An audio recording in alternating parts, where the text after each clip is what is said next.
ব্যক্তিগত সমস্ত চাহিদা প্রয়োজনের চাইতে আল্লাহ, আল্লাহর রাসূল আর দলের আমিরের চাহিদাটাকে প্রাধান্য দিতে হবে। একটি পুরুষের জীবনে অন্যরকম একটি পাওয়া, সেটা হচ্ছে বাসর। কি বলেন, তাই না? সাহাবী এই যে আনুগত্যটা, কেমন আনুগত্য? বলা মাত্র, শোনা মাত্র, কোনো অজুহাত, কোনো ব্যক্তিগত কাজ, কোনো পারিবারিক প্রয়োজন, এটাকে বাদ দেওয়া যাবে না। আপনার বাবা মারা গেছে, জানাজা দেবেন, জোহরের নামাজের সময় হয়ে গেছে, জোহরের নামাজ আগে না জানাজা আগে? নামাজ আগে। তো দিনের প্রত্যেকটা কাজ, আল্লাহর প্রত্যেকটা আদেশ আগে। জানাজাও আল্লাহরই আদেশ, কিন্তু এটা একটু বিলম্বিত হলেও এটা আপনার পারিবারিক কাজের সাথে সম্পৃক্ত, যেহেতু আপনার বাবা। তো সাহাবী বিয়ে করলেন মক্কার অপরূপা শ্রেষ্ঠ সুন্দরী রমণীকে।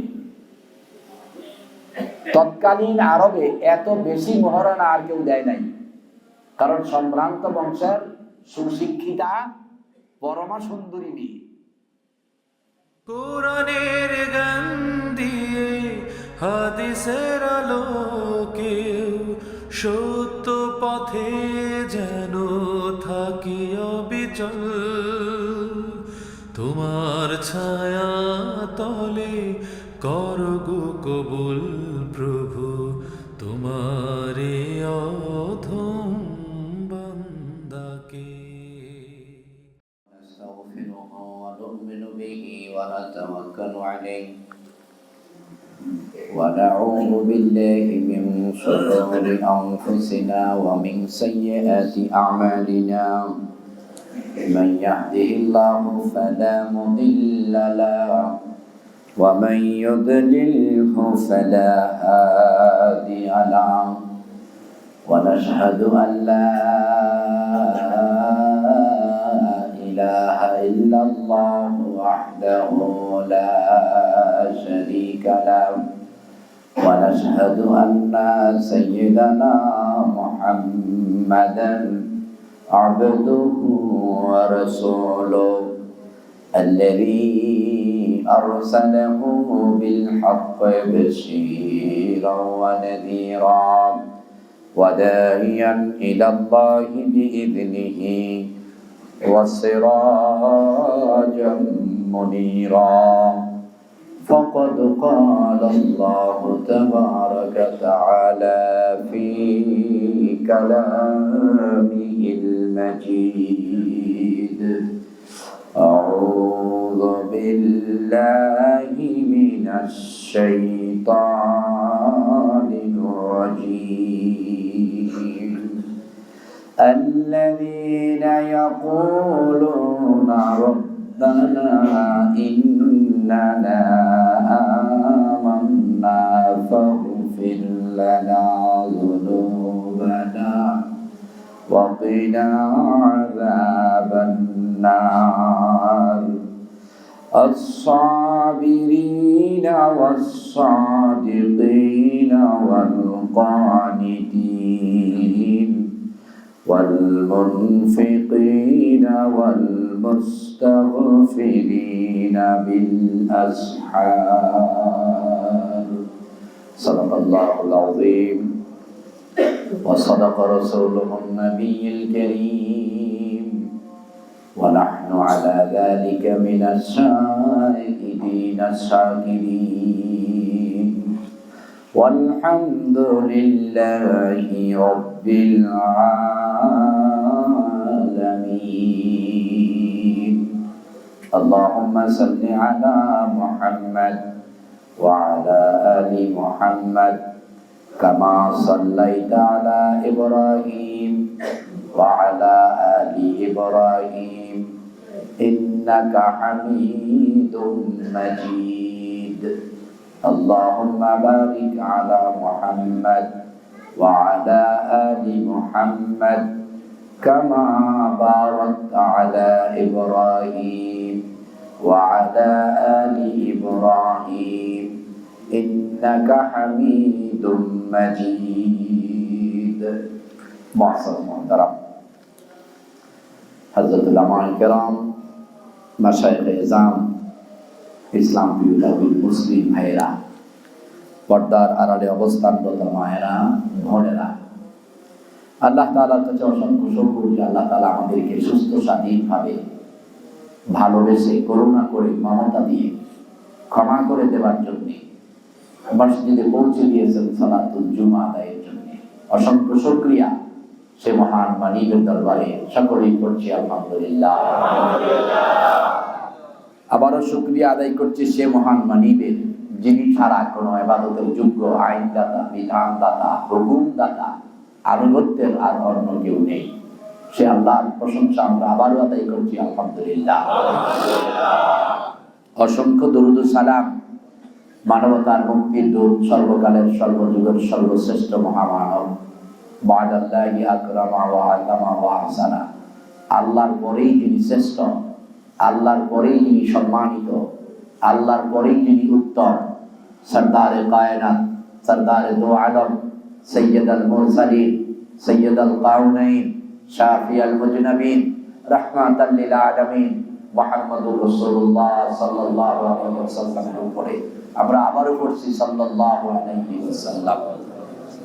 ওই সকল শাহাদাত এবং মুজাহিদদের আত্মার মাগফিরাত কামনা করছি, যারা শুরু থেকে অদ্যাবধি পৃথিবীর যে কোনো জায়গায়, যে কোনো সময়, যে কোনো ভাবে দ্বীন কায়েমের জন্য, আল্লাহর আইন বিধান কায়েমের জন্য আর্থিক শারীরিক কোরবানি পেশ করেছেন। আল্লাহ তাআলা তাদের কবুল করুন, তাদের নাজরানা স্বরূপ জান্নাতের মেহমান করুন বলি আমিন।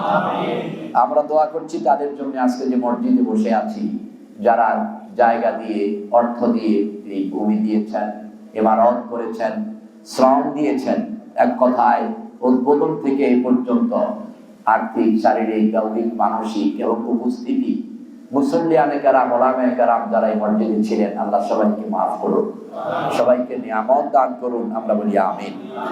সম্মানিত ভাইয়েরা, আমরা পরপর 3 সপ্তাহ হবে কথা বলতেছিলাম সূরা আল ইমরানের 16 এবং 17 নম্বর আয়াত থেকে। সূরা নাম্বার 3, পারা নাম্বার 3, সূরা আল ইমরান।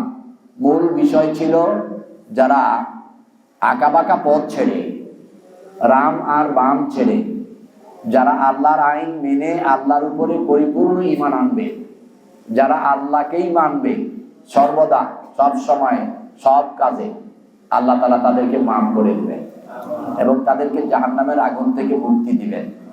এই কথাগুলো আমরা বলেছিলাম, আয়াতের অর্থ এবং ব্যাখ্যা। এরপরে যাদেরকে আল্লাহ মাফ করে দিলেন, যাদেরকে জাহান্নামের আগুন থেকে মুক্তি দিলেন, তাদেরকে আল্লাহ তাআলা 5টি কোয়ালিটি, গুণাবলী অর্জন করতে নির্দেশ দিয়েছেন। এই 5টির প্রথমটি আস-সাবিরিন, এটা আমরা আলোচনা করেছি। দ্বিতীয়টি আস-সাদিকিন, সত্যবাদী, এটাও আমরা আলোচনা করেছি। তৃতীয়টি আল-কানিতিন, আনুগত্যশীল হওয়া, এই আলোচনাও আমরা করেছি। চতুর্থটি হচ্ছে আল-মুনফিকিন, সেটা হচ্ছে আপনার আল্লাহর পথে ব্যয় করা, আল্লাহর পথে কি করা? ব্যয় করা।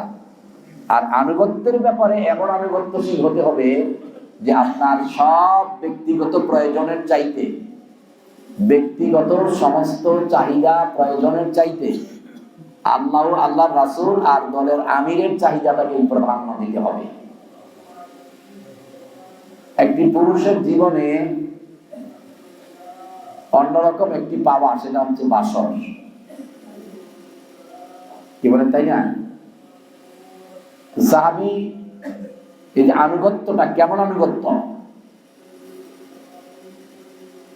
বলা মাত্র, শোনা মাত্র, কোন অজুহাত, কোন ব্যক্তিগত কাজ, কোন পারিবারিক প্রয়োজন, এটাকে বাদ দেওয়া যাবে না।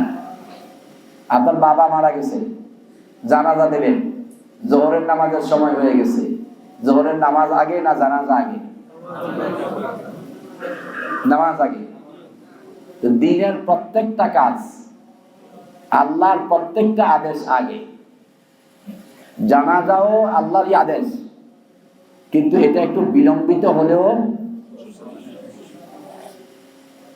এটা আপনার পারিবারিক কাজের সাথে সম্পৃক্ত, যেহেতু আপনার বাবা। তো সাহাবী বিয়ে করলেন মক্কার অপরূপা শ্রেষ্ঠ সুন্দরী রমণীকে। তৎকালীন আরবে এত বেশি মহারণা আর কেউ দেয় নাই, কারণ সম্ভ্রান্ত বংশের সুশিক্ষিতা পরমা সুন্দরী মেয়ে, এই জন্য অনেক টাকা দিয়ে বিয়ে করতে হয়েছে। বাসর রাত, আজকে বিকেলে বিয়ে হলো, রাতে কি বাসর। চিন্তা করলেন মুহাম্মদ সাল্লাল্লাহু আলাইহি ওয়াসাল্লামের কাছে কিন্তু দোয়া নিয়ে আসে, যেন দাম্পত্য জীবনটা সুখের হয় এবং আল্লাহ তাআলা নেক, সালেহ, সিদ্দিক, আলেম সন্তান দান করে। তো নবীজির কাছে গেলেন, যাবার পরে নবীজি সালাম দিয়ে ওই সাহাবী কিছু বলার আগেই, নাম তার আব্দুল্লাহ বিন রাওহা, নাম কি আব্দুল্লাহ বিন রাওহা, উনি কিছু বলার আগেই নবীজি বলতেছেন, আব্দুল্লাহ বিন রাওহা, ভালোই হলো তুমি এসেছ, আমি তোমার কাছে লোক পাঠাতাম তোমাকে ডেকে নেওয়ার জন্য, তুমি এসে পড়েছ। আগামী দিন মুতার যুদ্ধে, দিন কায়েমের জন্য, একামতে দ্বীনের জন্য, মানব রচিত আইন এর পরিসমাপ্তি ঘটিয়ে আল্লাহর আইন কায়েমের জন্য আগামী দিন মুতার প্রান্তরে হক আর বাতিলের দ্বন্দ্ব হবে। দ্বন্দ্বটা কি? ওরা চায় মানুষের আইন আর আমরা চাই আল্লাহর আইন।